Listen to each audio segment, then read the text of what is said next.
We still do 7 NUFC Matters show a week for free. But if you want to help support NUFC Matters, then there are a few ways of doing it. Hit the like button on each live broadcast and video. This helps the channel grow. Hit the subscribe button and select the all notifications bell so you don't miss a single show. If you want to help us financially, then you can join the channel using this button with the membership starting at $1.99 a month. Or you can drop us a donation in the chat using a super sticker. We're also looking for sponsors. If you'd like your brand advertised on the flyers for the show and featured during the ad break, then email john@nufcmatters.com to arrange today.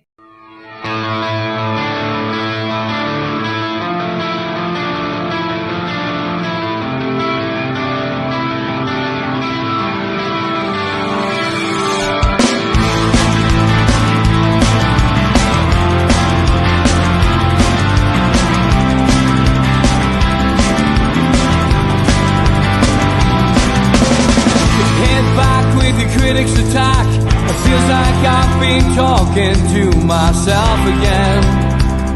But it's the only way you're ever gonna learn. You look back and it's all in the past. I'm dwelling on the thoughts I cannot say to you.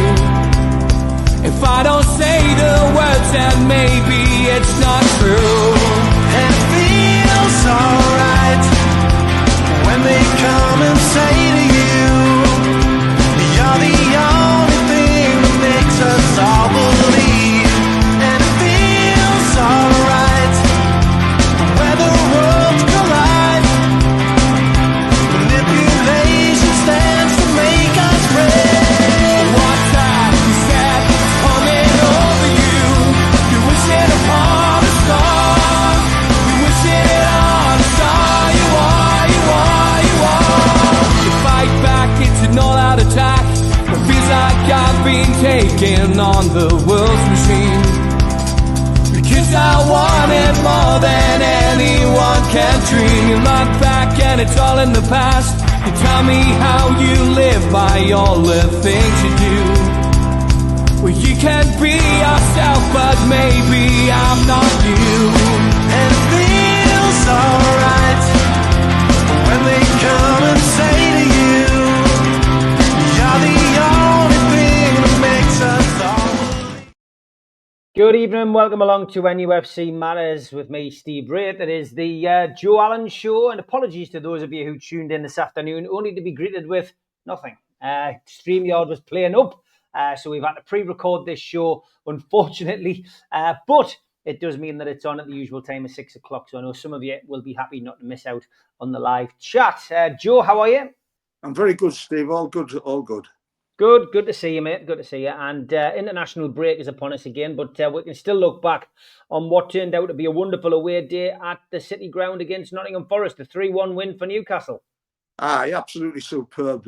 What a great way to start. I mean, we went a goal down, Steve. I was never panicking.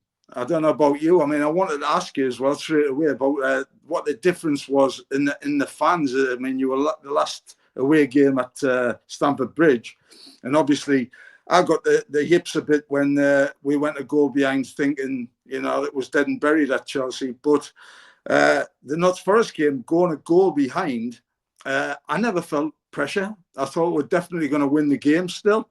I mean, I hate going on about possession, as you well know, but they can't score if we've got the ball. The goal that we did give away, I think it could have been quite easily, put it this way, defended better. What gets me is the zonal defence, right? I'm going to crack straight into it. It absolutely gets on my West Ham reserves when they talk about zonal defence. Why did they not keep it simple, right? A player marks a player. A man marks a man, and you're responsible for that man. And if he scores, it's your fault. What Isak did was, he's come, and I'm going to defend him a little bit, because he's come and left the gap, because he's thinking Nick Pope's coming for it. You know, the centre-half's got a free header and he scores. All these Christmases come at once. It's the first goal he scored in 49 games. But Pope, I mean, he's not like Ozzy Osbourne. I mean, Ozzy Osbourne loved crosses. He doesn't like crosses. I don't know why. He's 6'5". He's like, you've got his hands, his height, his stature, his knees, his studs.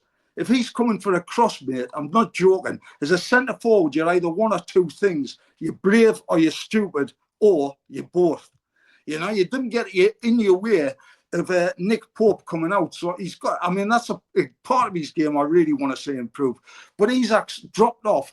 Don Howe, when I was at Chelsea, and Don Howe's Bobby Robson's coach all the way through England, right? And Don Howe used to say to me, a forward being in your own penalty area is just as important as a forward in their penalty area, because you're looking to score goals in the opposition's half. So when you've got a job to do defensively, you're marking your man, put the handcuffs on. That's basically just grabbing them by the wrist. If the referee looks, you take your hand off. You're innocent. I've never seen a sending off for somebody grabbing a hold of somebody's wrist.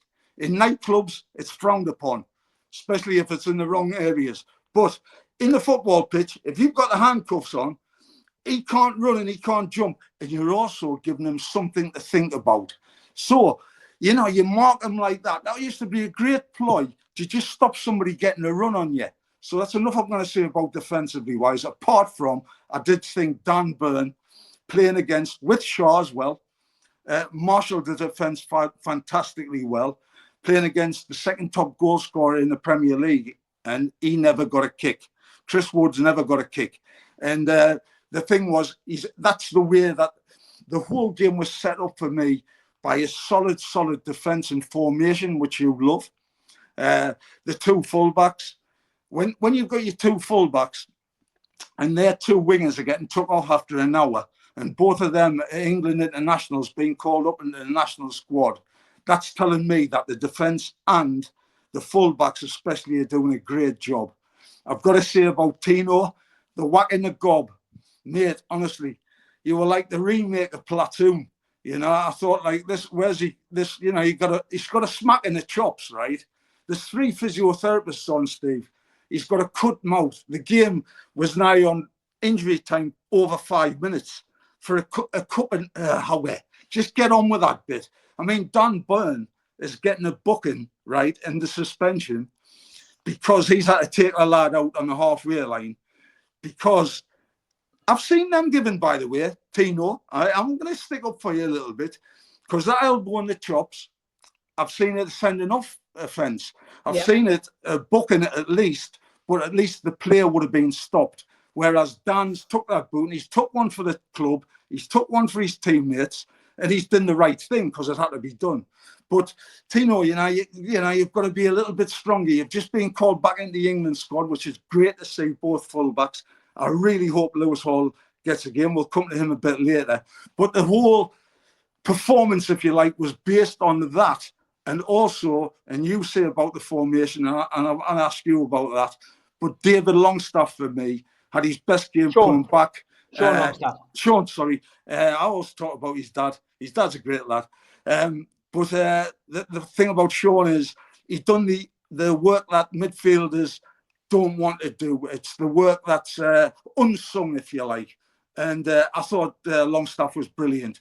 And to show the stamp of Longstaff, in the second half, when he got fouled off Yates, and you would have seen players going down for about 15 minutes, rolling around, doing pirouettes, doing anything they could to get the referee's attention, to get a booking.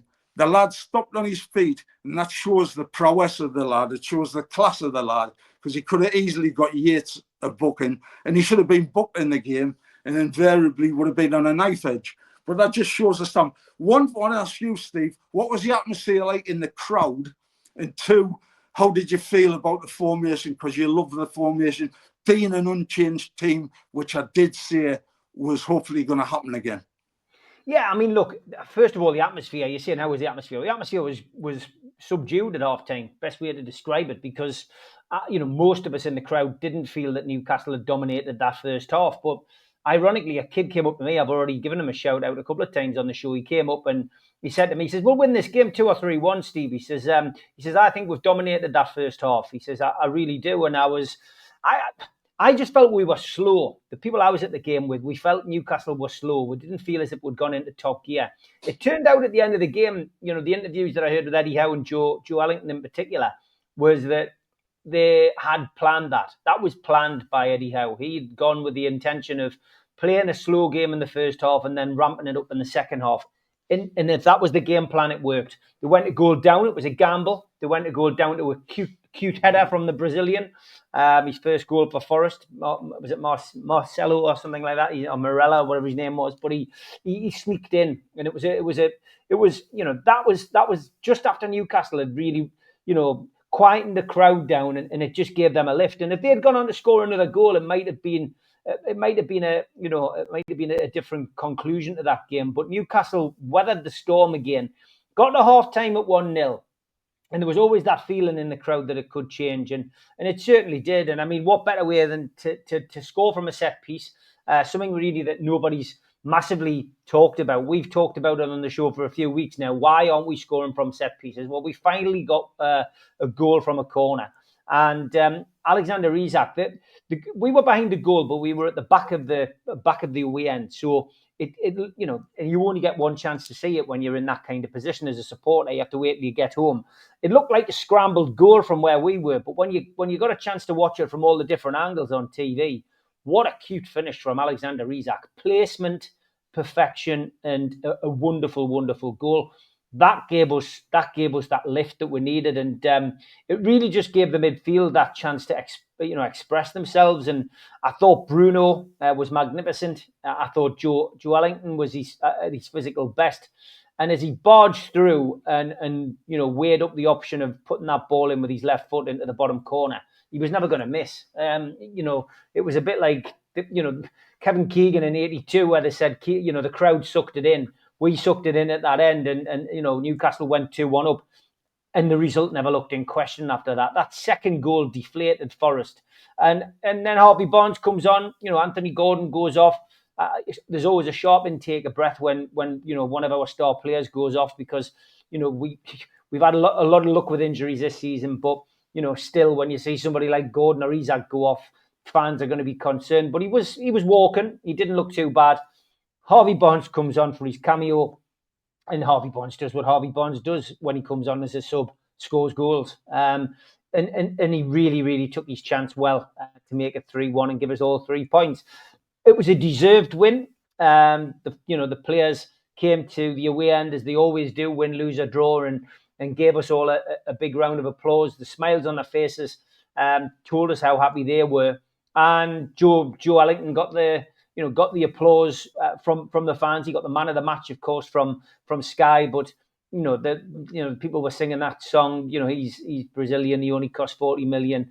It was great. It was a fantastic away end at the end of the game, and very loud. And what I really liked about it, I mean, I've got lots of mates who are Forest fans. I met a lot of them before the game, and after the game, it was great to see social media, so often a toxic place, get it was so exuberant. But there was a lot of praise from Forest fans for our fans. People saying that we're the loudest away support that's been at the City Ground this season. They've got a lot of time for us. And then getting back home, as I did, to stick Match of the Day on and listen to Nuno Espirito Santo give Newcastle praise. What a refreshing change to hear a manager actually come out and say something positive about the other team. There was no woe is me. There was no, well, I thought we were the better team on the day. We should have got something out of it. It was an honest appraisal. And I think he was probably harsh on his own team, because I thought the first half, Forest did do okay. As I said, we didn't feel Newcastle dominated that first half. I certainly didn't. I know some people did, but I certainly didn't. And I think Forest were in the game. They went 1-0 up, and they played their part in what was a great game. But there were the two counter-attacking teams, two teams that can go hammer and tongs at each other. And I think Forest will be fine this season. Forest won't suddenly go on a downward spiral. I think they'll take a lot of points off teams at the City Ground. And Nuno's done a really good job down there. But it was, good game, Joe. 3 points, and you keep mentioning formation. Yeah, I think the fact that we've gone unchanged, but we have made that slight change to the midfield and took Joe Ellington out, put him on the left.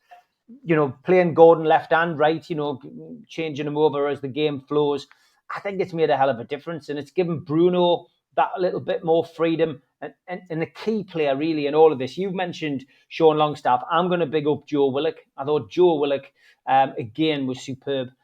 His box-to-box running is making the difference. It's freeing things up. Whereas Longstaff does the dirty work and lays the foundations. Willock's the one who puts the other team on the back foot, and that's frightening people, Joe. That pace frightens defenders, and Joe Willock's got bags of it, and we've got to keep him fit. If we keep him fit and we can keep to this kind of formation in midfield, the world literally is our oyster, and we can cope with losing, Dan Burn, who's got that yellow card now, so he misses the West Ham game. We've got Lloyd Kelly who can come in. We've got Kraft, obviously, who could have come in, but he's now, we're led to believe, is going to be out for a couple of months with some kind of shoulder injury. But I think we can cope with that. It's the midfield and the forward line. We need to keep a hold of them and keep that formation for as long as we can. That'll be the difference between getting to Wembley and not getting to Wembley. It could be the difference between getting to Wembley and winning a final, that midfield and forward line, because we can beat anybody in our day. We've showed it. We've took points already off big teams, Arsenal, Man City.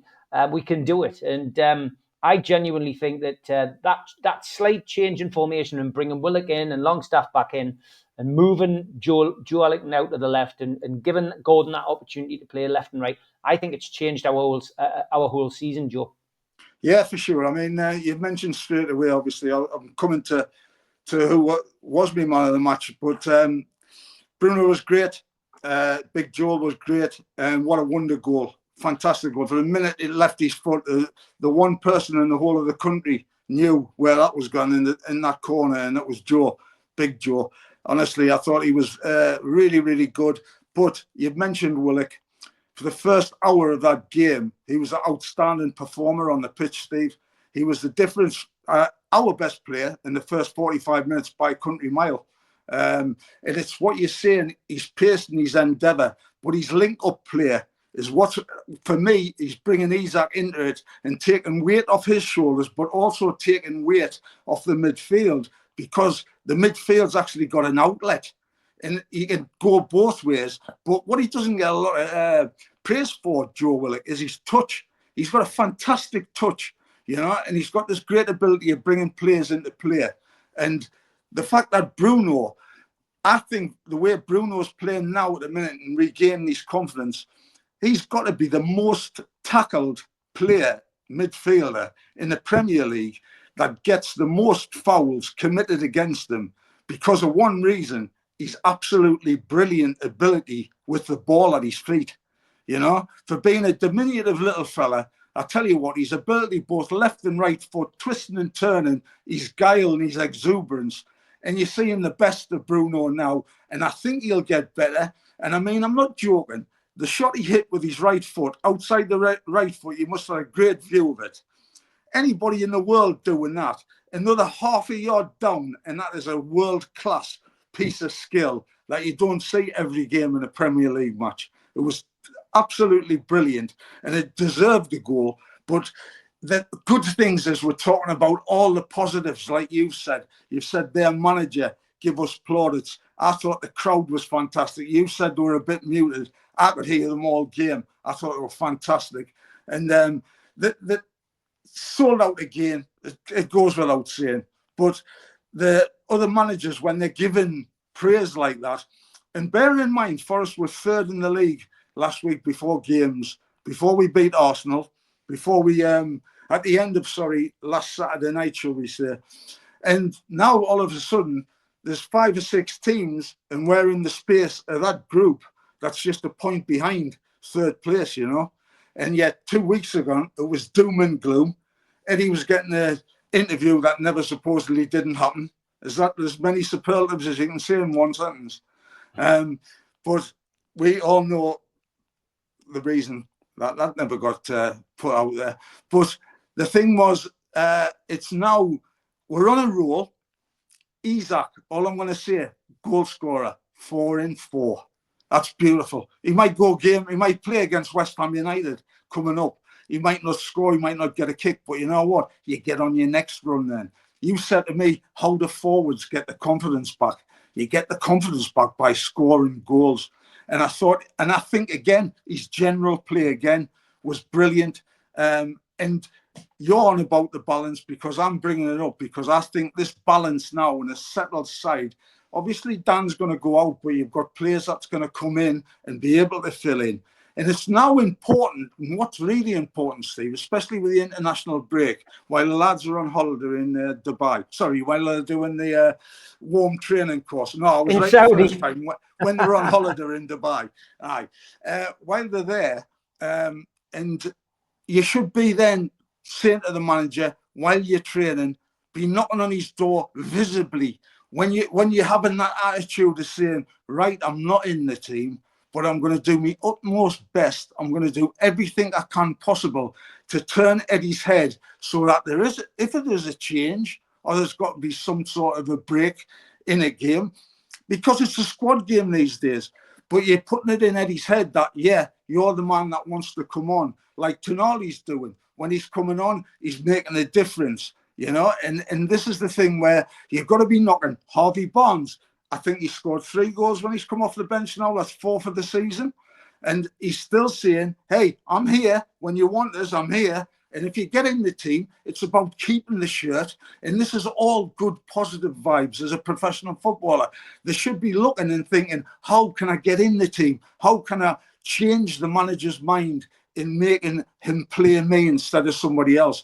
But a settled side, like I said to you a couple of weeks ago, playing an unchanged team, getting something in the rhythm, getting that same formula that's going to come. And to win games, it shows me we can beat Arsenal one week, we can beat Notts Forest the next. Anybody in this league, when we're on our game, we can beat. And I think that augurs really well for a really good season.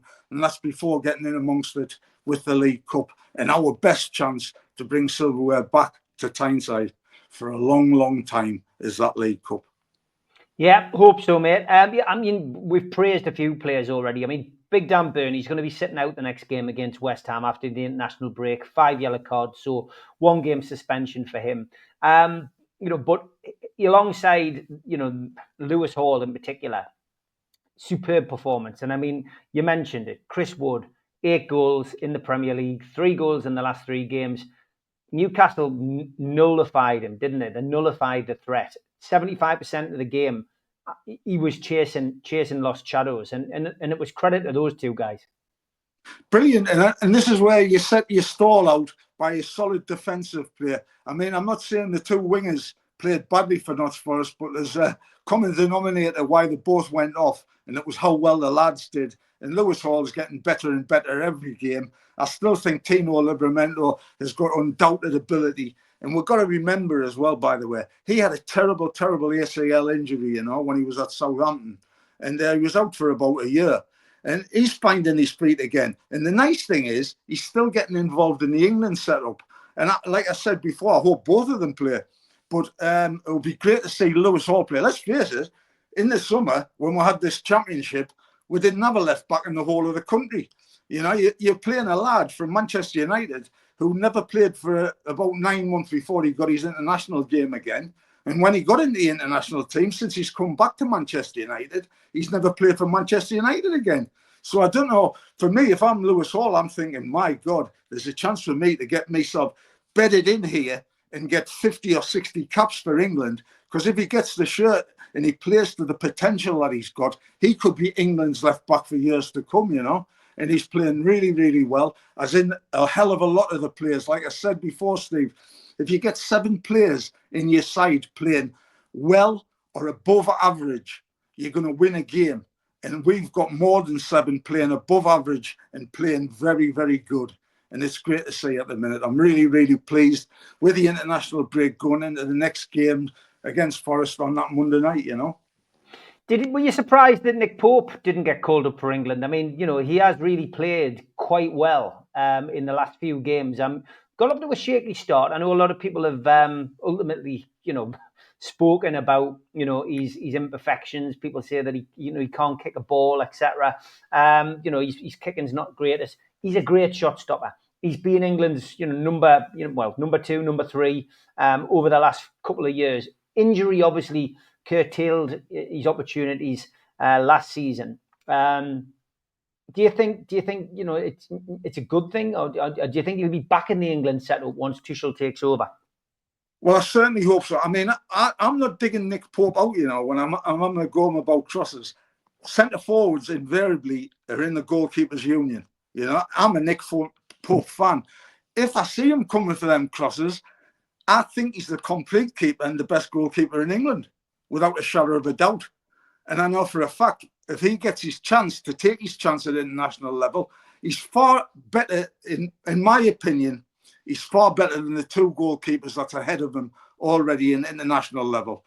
Nick Pope, give him a chance, honestly. We can pick at him about, if you're nitpicking at a goalkeeper like that, it's because he's doing his job that well. We've got nothing else to mourn about. And that's the constructive criticism I'm trying to give Nick Pope. I am #1 Nick Pope fan. I'm not joking. Like I said, goalkeepers union, loads of respect for goalkeeper. That they used to say about centre forwards being the most hardest position on the football pitch. Supermac, yeah, fair enough. Alan Shearer, yeah, hardest than it is. For me, your goalkeeper's where it starts. If you've got a good goalkeeper and you've got a goalkeeper that you've got confidence in, and I think we're blessed to have somebody like Nick Pope, and I think he is England's #1 without a shadow of a doubt. Okay, we're going to have a quick break, and then we've got a special interview that Joe did with former Newcastle United centre forward Mirandinha, coming up after the ads. A big thanks to all our sponsors, Skips and Bins. You can find them at their website, skipsandbins.com. Say hello to low-cost waste disposal with pay-as-you-go and contract waste management. Thanks to Mr. Vicky's Sauces, handmade in Cumbria. Their website is mrvickies.co.uk.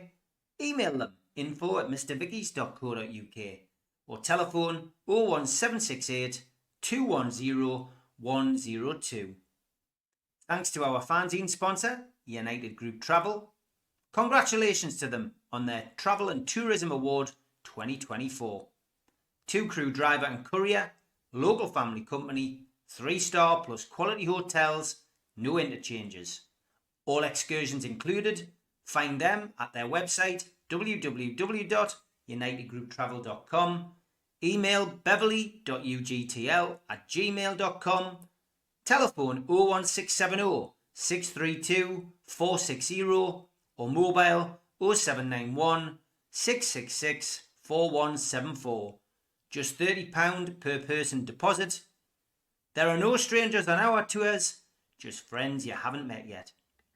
Thanks to Media Arts for all the help with the technical side of things.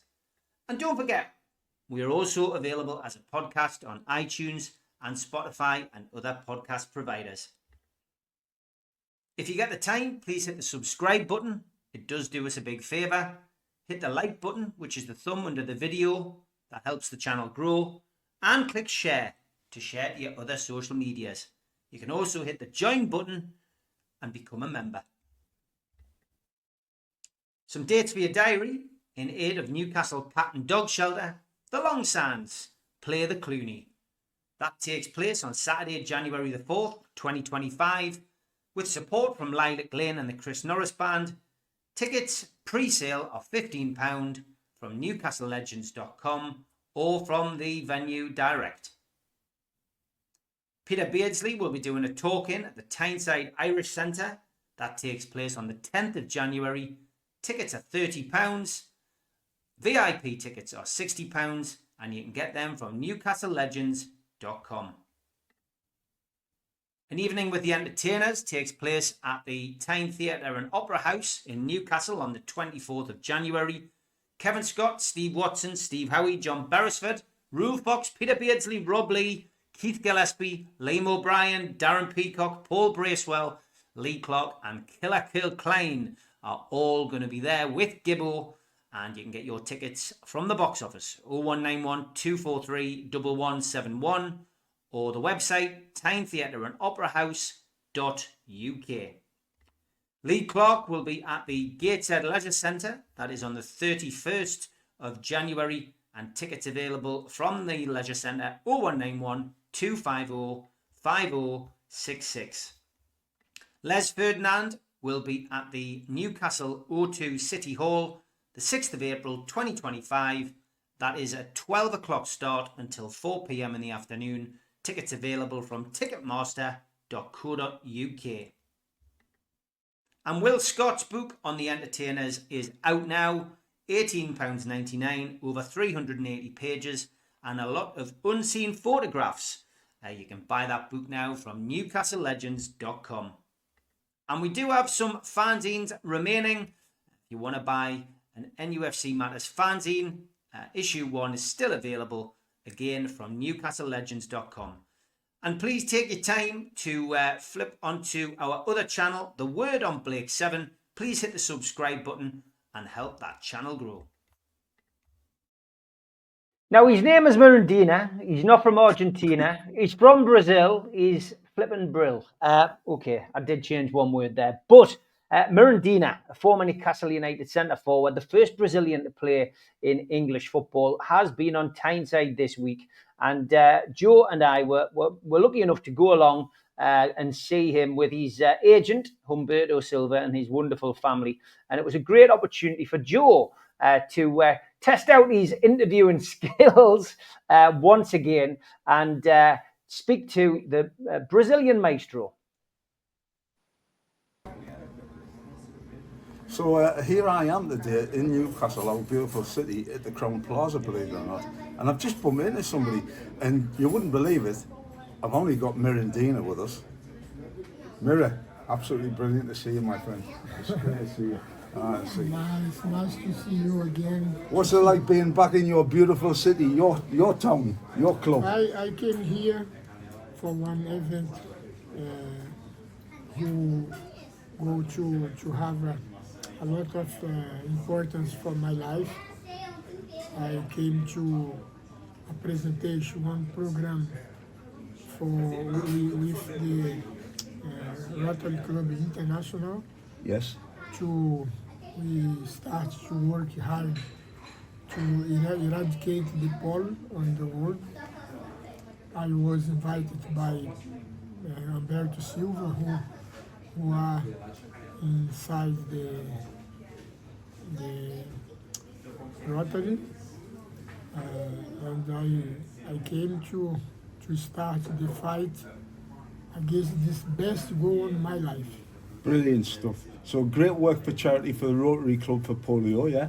Yes. So now I want to ask you, from me, because you know you took my place, you. You killed my game, and Newcastle United is your fault. No. I get took for a Brazilian centre forward. That's good for me.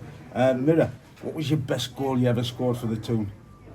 The best goal I scored for Newcastle was against Everton. I started the game in the halfway line, gave to New McDonald in the right side, and moved to inside the box. Lee Bacon on a very, very nice cross, and I jumped so high against Hatcliffe and scored by head. Brilliant stuff. You don't know, but I watched you play for Brazil at Wembley, and you scored against England 1-0, and you come to Newcastle for a very special friend of yours, my hero, Super Mac, Malcolm MacDonald. He's going to be listening today. Are you going to say hello to Super Mac? Hello to Super Mac. I miss you, my friend. I hope you are well and keep strong as you were before, my friend. Beautiful. I want to ask you about, obviously, he's our captain now. He's Brazilian, Bruno. And also, could you tell us what you think about Joel Linton? And Bruno's obviously our captain and he's playing for Brazil. Can Joel Linton get back into the Brazil squad? I hope so, because Joelito, he changed all the bad situation he had in the beginning in Newcastle. He changed the position. In Brazil, he played as a striker, and in Germany as well. And in Newcastle, he played as a midfield defense. I like very much his style. He's a big boy. He's from Recife, where I play for Náutico. And I hope Bruno will keep the same level. Yes. He played last season, and a brilliant season, and I hope he recover from the bad moment he had in the last days, the last games. And when he go for Brazil to play what he played for Newcastle, it's enough for us. And he's doing that at the minute, as you well know. Mira, it's brilliant to have you here, back at your home. This is your home. You know that. Have you got a fan's message, a message for your great supporters? Because there'll be people out there that the first song that they ever heard was that famous one. He's not from Argentina, he's from Brazil, and it's Mira. Mira, have you got a message for the fans? I'd like to say to all the Newcastle fans all over the world, I am Newcastle support as well. I stay in front of television every time Newcastle play, and Newcastle was for me the best club I play with, and I hope we this season take a cup, one of the 3 tournaments Newcastle play now. I am so glad to be here again, to see the friends, to meet the seats. It's fantastic. Brilliant. Well, he's made my day, everybody. This is Mirandinha. Honestly, what a legend. Mira. Okay, thank you.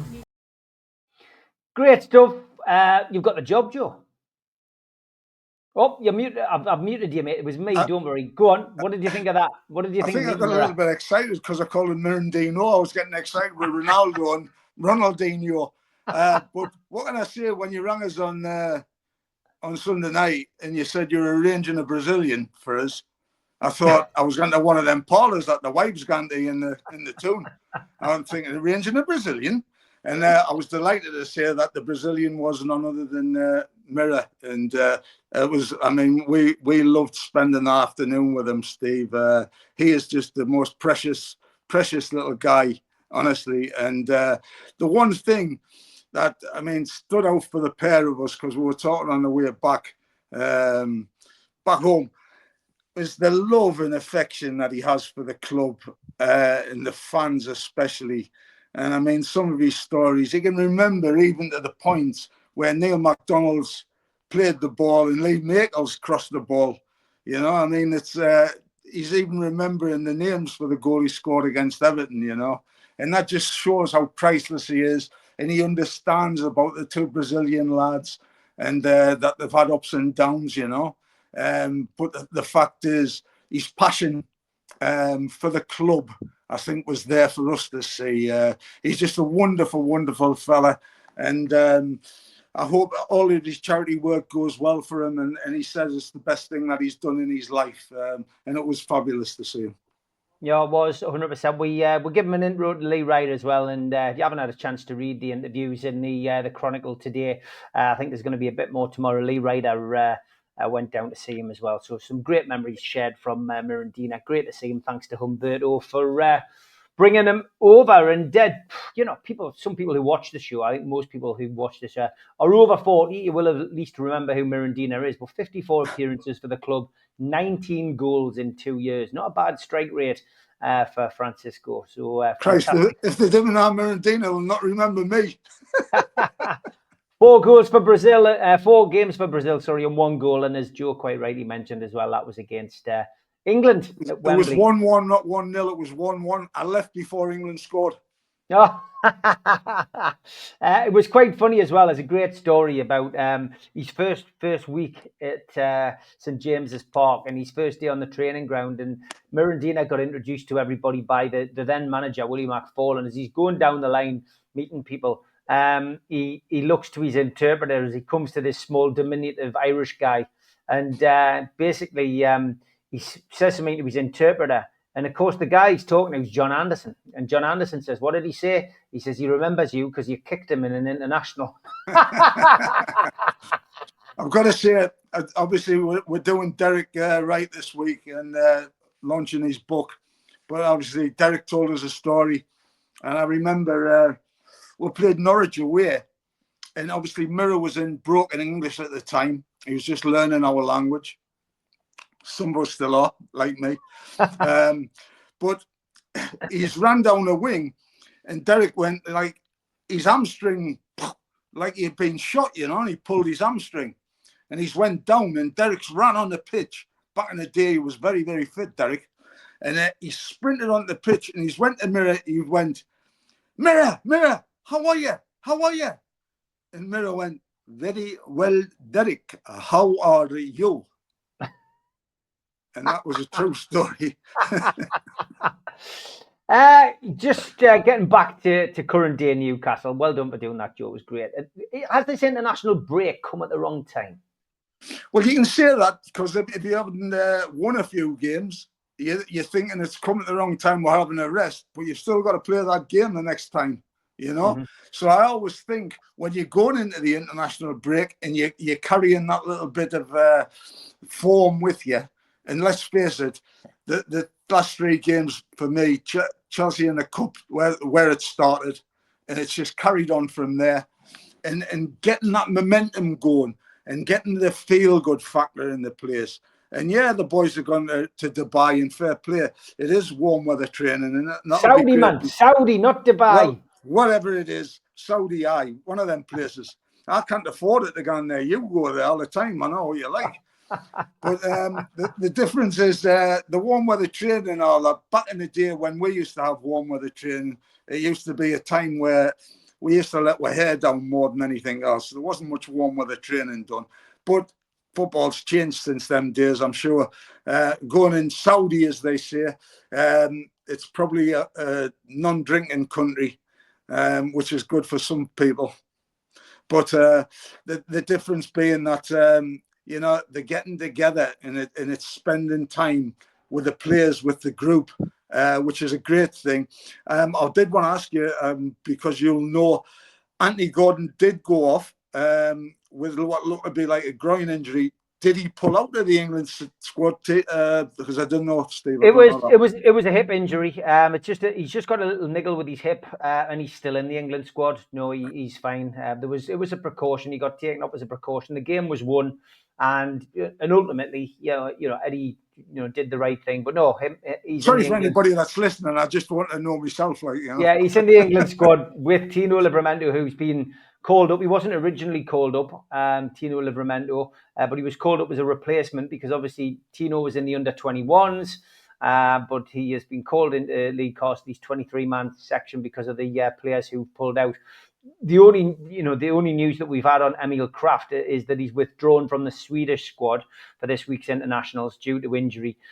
He wasn't involved in Sunday's 3-1 Premier League win at Forest, but the claims are that it was either a shoulder or a collarbone injury. There was rumours of a broken collarbone, so none of that's been confirmed. And of course, Eddie Howe now won't have to face the press until the home game against West Ham. So unless the club do put out some kind of statement, official statement, then we don't know exactly what's happened. But no, the good news is that Anthony Gordon's fine, and he has travelled with England. So let's hope that he, Lewis Hall, and Tino Livramento all come back free of injury. Yeah, it's interesting as well. This, the situation you mentioned it before about the fullbacks. We potentially could have 2 fullbacks there who could be England's fullbacks for the next 7-8 years, and Newcastle's got both of them. But I just want to broaden it a little bit. We've got a manager there who brings out the best in youngsters. There's no doubt about it. He took his time with Lewis Hall. It's proved to be the right thing. He's putting in man-of-the-match performances, and he's ever present at the moment in Newcastle's team. He's one of those players you wouldn't be without. Similar with Tino Livramento, had a bad ACL injury. We bought him from Southampton as he was recovering. He's been very careful with him this season, but now he's got himself back in with Trippier's injury. He's starting to flourish again, which is great. Do you think we'll see the same with Asula? Because there was people, obviously, when you haven't got a great deal to criticise, you mentioned it with Nick Pope, the goalkeeping situation. People can have a go because there's nothing else to complain about. People complaining about Asula not getting much pitch time on the pitch. Unfortunately, came on with a minute to go and literally only had 1 minute on the pitch at the weekend. He'll have got a bonus, I'm sure, for getting on the pitch, which I'm sure he'd be thankful of. But I think we'll see the best of Asula moving forward with Eddie Howe because he's he seems to know what he's doing with young players. And Asula will be learning. He'll be training with his first team squad. He's playing with quality players, and he's sampling the big match atmospheres because he's on the bench week after week after week. I think Asula will come good, and I think we'll see the best of Asula probably next season and the season after. I think we'll reap the benefits like we have with these other players, Joe. Yes, definitely. I think it's been a stamp of Eddie's managerial stuff to blood the youngsters and bring them on, and he understands them. I mean, he's a very, very young manager. I mean, I heard a thing on TalkSport this morning saying that the whole of English football is on Eddie's shoulders, which is amazing because the same, and I love TalkSport, I really do, but the same type of people were saying 2 weeks ago that Eddie's job was under pressure and he was going to get the tin tack, you know. But at the same time, he's brilliant at blooding the youngsters and seeing when they're going to be right or not. And he'll know that about Asula. About his win bonus, I'm sure he'll have enough money off his wages not to worry like I used to have to worry about getting on the pitch to get your win bonus and get your, well, not your appearance money, shall we say. But the fact you've just mentioned there, we could have the two fullbacks, Steve, and also the goalkeeper, if Nick gets the number one spot, and Anthony Gordon. So that's 4 players that you could have as regular England internationals and basically having their own shirts if they put the stamp on it. I mean, the last time we had a few players in, and I mean, I can only remember Chris Waddle and Pedro Beasley being together when they were at Newcastle, being in the same England team. It's been a long time since we've had 3 or 4 players that could be classed as England first teamers, if you like. So that all goes well. But at the end of the day, when you've got Asula, this is when I'm on about knocking on the manager's door, you know. He's got to prove to him in training. He's got to be an absolute pain in his backside, you know. This is what you've got to do. I mean, I'll never get sick of apologising to managers that I've stood outside the door before and knocked on the door until the will see us. And I've stopped on the training ground and whatever. And, you know, I've done things to the cars to get their attention, you know. And unashamedly, I couldn't give 2 flyings because all I wanted was their attention. And I would have done anything I could to play, because when you're a footballer, it's no use sitting on your backside and watching everybody else play. You want to be, you know, I might have been a bit hot-headed at times when I took moves. I mean, the time I went to Port Vale on loan, you think, why did I go to Port Vale? At that time, Port Vale were up the top of the first division, and I was going there to put myself in a shop window to play, to basically to alert Newcastle that I was available to come back to Newcastle, because Newcastle were second, third, bottom of the old second division then, you know. And Chelsea were 5th off top in the Premier League, call it whatever you want, the top flight. But I wanted always to put the manager into a position where he knew of me, you know. And if I was saying to Asula, if I had some advice from him, you know, I would be saying, you know, let Eddie's car tyres down or do some daft like that. You know, pranks like that. And I'm just joking, you know. But at the end of the day, the other thing I was going to say on the back of Mirror's interview was, people have asked us, because they've seen a clip I think you've put on Enough Matters about us coming out the door. And I said that we'd get in trouble off the press. That was obviously one of his Gaza stories that can't be printed and cannot be put in public view. But I'm not being funny. It is fantastic. But it would have got in a lot of trouble. Great stuff. Joe, fantastic. I know you've got a couple of appointments this afternoon, so I don't want to keep you. We will finish it there. I've got a Brazilian. You have. Thanks to everybody for tuning in, and I'm glad we managed to get this done despite StreamYard's technical issues. We will be back tomorrow with Gibbo, and then Friday with the Amigos. Saturday will be Three's a Crowd, the Northeast Footy podcast, and Sunday will be the Professionals. So a full week of NUFC matters for you. Take care, Joe. Pleasure as always, Steve. God bless.